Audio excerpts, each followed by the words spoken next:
तुम जिस बिस्तर पर सोते हो ना, हाँ, बिस्तर की जिस ओर सोते हो, उधर के सिरहाने की थोड़ी सी सफाई करो। अर्थात जिधर सर रखकर सोते हो, वहाँ की थोड़ी सफाई कर लो। सफाई करोगे तो सिर्फ जो भी धूल गंदगी है सिर्फ वही नहीं हटेगा, तुम्हें ऐसा भी कोई सामान मिलेगा जो तुम अन्यथा सोच रहे हो कहीं से खरीदने की। तुम्हारे निस्वार्थ भाव से की गई सेवा मुझे दिख रही है, सब देख लिया है मैंने। अब तुम्हें इसमें कुछ कहने की ज़रूरत नहीं है मुझे ज़्यादा, मैं सब समझ गया हूँ।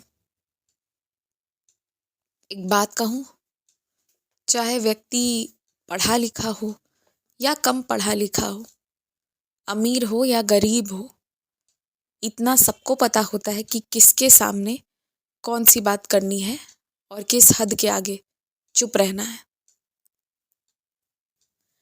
अगर कोई बड़ा आदमी तुम्हारे सामने अश्लील शब्दों का या कोई आपत्तिजनक कुछ भी ऐसा काम कर रहा है तो उससे दूरी बना लो, उसी में तुम्हारी भलाई है।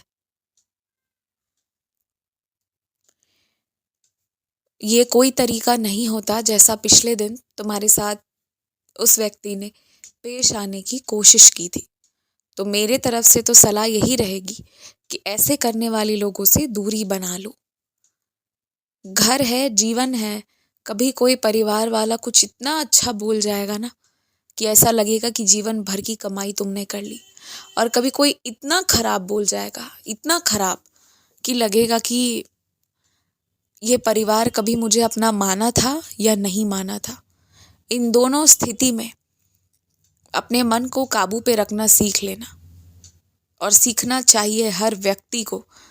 कभी कोई अच्छा बोलेगा, कभी कोई खराब बोलेगा, इसका मतलब ये नहीं है कि तुम परिवार का हिस्सा नहीं हो। तुम परिवार का हिस्सा थे, हो और हमेशा रहोगे। ये बस समय समय की बात है।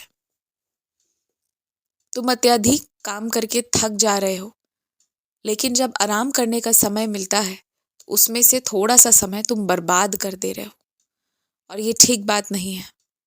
समय बर्बाद नहीं होना चाहिए। इसलिए जो सोने का समय है, जो विश्राम करने का समय है ना, उसमें कोई दूसरा काम मत करो।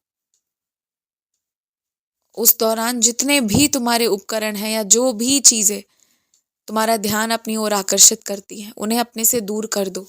इतनी सख्ती अपने साथ तुम्हें स्वयं बरतनी होगी, क्योंकि तुम्हारी नींद पूरी नहीं होती है तो तकलीफ भी तुम्हें ही उठानी पड़ती है, और नींद पूरी ना होने वाली जो दिक्कत होती है ना, उसका भरपाई बहुत महंगा पड़ता है।